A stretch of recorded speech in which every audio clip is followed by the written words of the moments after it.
So, Phytophthora palmivora. Yan o. Padrat. Nakakahawa to, punggos to sa ulan. Umiset. Punggos. Taas ang humidity. Sir, kung may padrat na po, may punggos na po, ano po ba ang pang-spray natin? O kahit wala pa. Guys, ito yung ginagamit ko. Ang recommendation nito, isang sachet, isang knapsack dito sa likod. Pero sa akin, 3 kutsara lang ginagamit ko nito. Tapos, every 15 days o every month. Wala yung, mawawala na yung mga ano sa ano ko. Depende po siguro sa lugar. Basta sa akin, 3 kutsara lang po ng ganito. Minsan nga, isa lang eh. Tapos, nilalagyan ko ng Calvo Zinc. Yan o. Calvo Zinc.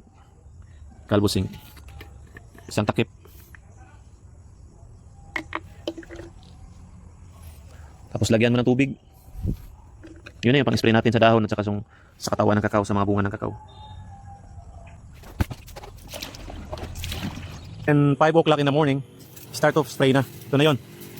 Yung Ridomil Gold, Metalaxel. Isprayan mo to. Yan, mga puno na yan. Yung mga punggos yan. Same time yung dahon sa ilalim. Yung pag-spray ng pulyar. May halong pulyar kasi to eh. Yung Calvo Zinc. Yan. Yan lang mga kakao-lover. Pakasimple. Pailalim tayo. Yan lang po ang gamot natin. Every 15 days kung malala. Or every 10 days sa simula. Pag kukunti naman, pwede every month. Ridomil Gold. Alright.